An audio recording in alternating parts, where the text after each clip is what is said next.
can, open the box. Right. I can't open it. Because you're in it. Is there a way of opening it that's better than what you both all doing? Maybe you could have worked together as a team? Ow! I can't do it. Clem, can you please move out the way? We'll work our own ways.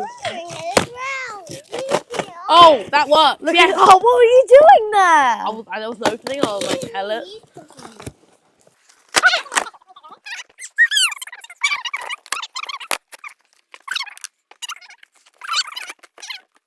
So cold. It's a good cover. Can someone get Clem a book? Here's a book. Really, someone gets a Carrera book. So Clementine, who wrote that book? Dad. Who's Dad? What's my name? Jarrod Kimber. Close enough. So, I can safely say that the book finally exists. The Art of Batting that I have been working on for an awfully long time now. It finally is real and has pages and words, and a big thanks to Bloomsbury and everyone who worked on it. There's so many people who helped me with this book. It certainly wasn't me on my own.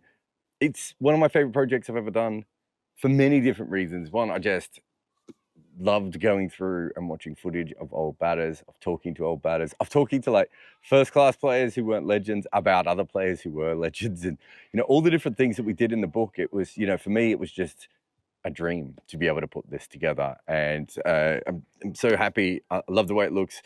I've written a lot of books. I'm not sure I've actually ever liked a cover of one of my books before. Now you helped choose this cover, Zed. Oh yeah, I did. You want to show the cover to the? It's a decent cover. How about? It's Maybe say something slightly It's a nicer, very but- nice cover No, you said indeed. decent. Let's point out these cricketers, shall we? Viv Richards, Joey, Virat, Nasser Hussain, Jeffrey Boycott. You thought that was Nasser Hussain? Yeah. Is that, Oh, is that wow. Boycott? Think of someone slightly more famous. Bradman. Ooh. And then Grace. So Grace, no, put it back. Okay, fine. Grace, Bradman, Coley, Root, Richards. Does it look better in the sun? Yeah. And this is probably the first time I've ever really loved a cover of one of my books. Like it just works. Everything about this book was we put so much time and effort into it, and it's just incredible when you're an author to finally, have a book like this in your hands. And one thing I realized I haven't really talked about a lot is kind of my journey as a batter over the years. I'm a slugger with infrequent bouts of good batting. Oh, found me. Wait, no, found me. Found me. I certainly wasn't a great batter. I had terrible footwork when I was young. I was always backing away from the ball. I had very good hand-eye coordination, so I'd hit them. I then, sort of became a slogger and liked to hit the ball very hard. My dad always wanted me to bat like Jeffrey Boycott. In fact, the story goes that people would say when, he had a young boy, oh, do you want your son to be Viv Richards? And he'd be like, no, I want him to be Jeffrey Boycott.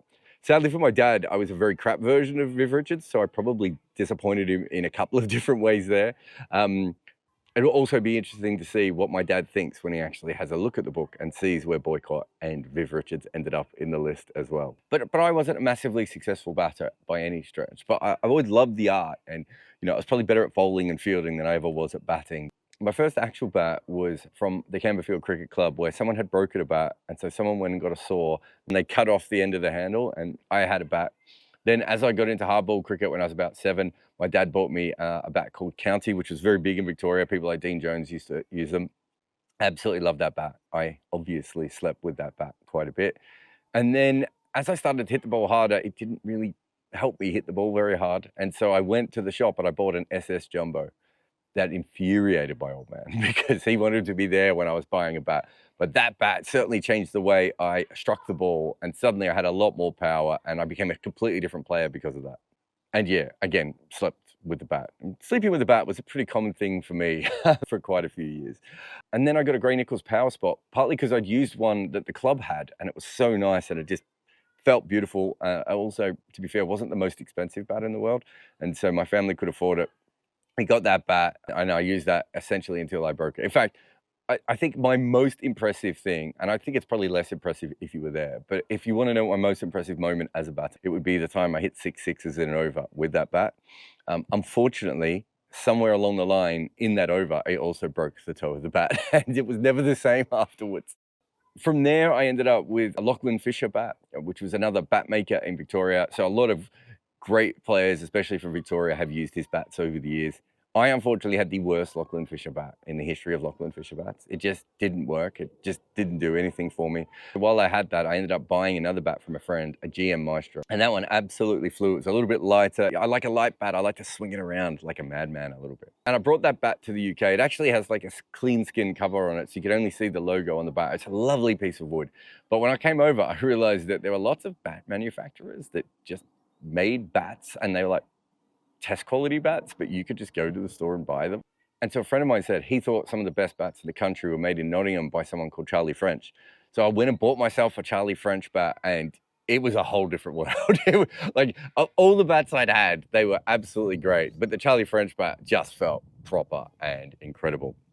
And I absolutely love it. Charlie French is, his brother obviously was a cricketer and also was a coach. He was coaching the England wicketkeepers up until recently. Might still be, in fact, I'm not sure.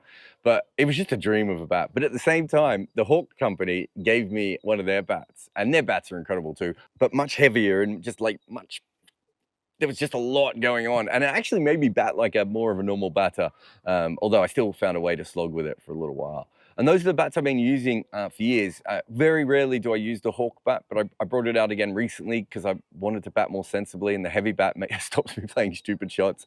It didn't stop me playing a stupid shot when I brought it back, although I did flick a 6 really easily with it. It has a ridiculous middle, that bat. And of course, now I've just been given a couple of bats by Black Cat Cricket and by Gray Nichols. I've got the Joker, and I've got the Neo Core as well. I haven't used either of them outside of a little bit of backyard cricket, so I'm very looking forward to playing this year and using those bats and seeing how they go. But batting and talking about batting and watching batting and being obsessed over batting is something that I've just had my whole life. Like, been lucky enough to hang around with people like Martin Crowe and Roel Dravid and Matt Pryor and Mark Butcher and Brad Hodge and all these different people that I've had a chance to chat about the art with. Kind of was the inspiration to get to where we are here. Late night conversations while Jeremy Coney sips his wine and I'm yelling at him while drinking my bourbon. All those things have come into this book, as have all the conversations with my friends like Simon Spear and Russell House and my cousin Joel. All these different people have come in, and this book is kind of like a collection of all the conversations and all the information, all the cricket books I read, all the old articles, going onto the newspaper, online, coaching manuals. I absolutely love coaching manuals. I remember reading, we had so few cricket books in my school library, but we had one about Barry Richards' life story. And that is almost the most important cricket book that I've ever had. And so for years, it's just been conversations and research and whatever. And then when Bloomsbury came along and were like, what would you like to write about? I was like, I think I want to write about batting. I want to look at the greatest test batters of all time. And they were like, that sounds awesome. And so that's what the book is. And, it's obviously called The Art of Batting. You can find it on Amazon. It's not pre-order available in all cricket countries at the moment, but there's a couple of places where you can pre-order it. If not, on the 8th of May, it will be released. If you've watched our stuff, we will probably continue to tell you that over and over again, so you can go out and get a copy of it. It's the first book I've ever had that is being sold in multiple markets at the same time, right? Like there are 4 different markets that you can buy it in. There will be other markets where it will be available as it goes ahead. It's also the first book where I've ever done an audio version of it. And I suppose if you've been following the podcasts and the YouTube channel, maybe that's the version that you want to get, right? Like you're used to hearing me talk at this stage. So yeah, there'll be a lot of me talking in that particular book. We will have signed copies up on our Patreon very, very soon that you'll be able to buy, and we'll be able to ship around the world. And Bloomsbury also have a deal that if you go to goodareas.co and you look at the most recent articles, you'll see that we have a link. And within that link, there is a code as well. And if you put that code at checkout, you get a 30% discount. There's many different ways to buy it. But I just want to tell you one last story. I have actually made 300s in my life. And the second one was just pure slogging. It was probably the best I've ever hit the ball in my life. The third one was a really interesting situation where I was batting with the tail and I just got a little bit annoyed with the opposition when they were mouthing off, and again, started hitting. The first one is probably the only one where I was really batting correctly.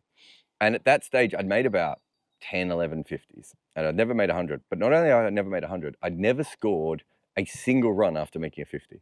And I think it was because when I was younger and under 14, you had to retire at 50. So there was some sort of, I don't know, Pavlovian dog thing when it came to my batting that I would get 50 and would go out, even in really, really important games. And so this time I was playing in a game and we were chasing about 110. So it was a small total. The opposition had pretty good opening bowlers. They decided to bounce me a lot, which is my speciality. So I, cut and hooked and pulled them away a few times. And we got off to a racing start. And so much so that there were just boundaries being hit from my end, from the other end. There was like 5 wides being bowled. The wicketkeeper couldn't stop the ball. Like all sorts of things were going on. At one stage, I got a short ball and I pulled it away, and all the people watching the game got up to start to cheer. And I was like, oh, great. That must be the winning runs. And then the next ball, I got another short ball and I pulled that away. That went for 4. And everyone got up and they cheered again. And I was like, wait, what? And I was so confused that I just kept batting. And then suddenly I looked at the scoreboard a little while later and we were on about 140, 150. And I was like, oh, I must have gone past 50.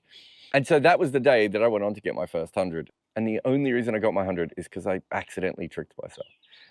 From there on in, I was okay at scoring past 50. But I think it tells you that I was not anywhere near an elite batter. I don't handle tall bowlers particularly well, and I can't pick up anything over 75 miles an hour. So for this book, I had to go and talk to people who knew a lot more than me. Now, I won't remember all the names, and I'm not even sure if I got all the names in the book. And certainly, I think I got everyone that I transcribed their copy of, at the very least. But this is quite a few of the people that I talked to for the book specifically. Bumble, Ross Taylor, Ian Chappell, Kumar Sangakkara, Ian Bishop, Mark Butcher, Brian Stott, Nasser Hussain, Chris Rogers, Barry Richards, Brian Lara, A.B. de Villiers, Mark Ward, Jimmy Adams, and Susie Bates. And the other 2 that I want to mention very specifically, Israel Drav was about, 3 weeks away from going to America to try and win a World Cup for India, which he did win. And he gave me hours. And we just talked forever about batting stuff. And it was great to be able to chat to someone as good as him, but also another guy called Bob Knocker White, who for almost 50 years, I don't think it was like 48 or 49 years, was a professional who stood on cricket grounds. For almost 25 years, he was a player. And then for the next 25 years, he was an umpire. And he kind of saw everyone and was just so gracious with his time, again, to tell me all the stories. Unfortunately, Bob actually passed away before I finished this book. But a big thank you to him and to everyone else, to people like Cheyenne and Abhishek and Nilesh and all the different people who helped me get to this stage as well. It's called The Art of Batting. Please find it in all the places you do. I've written a book about my love of batting, essentially, through the greatest batters who ever lived. This is a book that should work for anyone who loves batting, whether they be a grandparent or a grandkid. There is 150 years of batting in this. I really hope you like it. Who wrote the book? You. You care? How do you write a book? You don't. Do you know how to write a book? You get a pen and paper and you write a book. Easy. Did I do this on my computer a lot? Yeah. That's what you were doing on your computer. What Finger's doing. Daddy, you're a great man to do these things. Thank you, Clementine. I agree. Yeah? Sounds scripted. Always. It does sound scripted. I'm just putting that out there.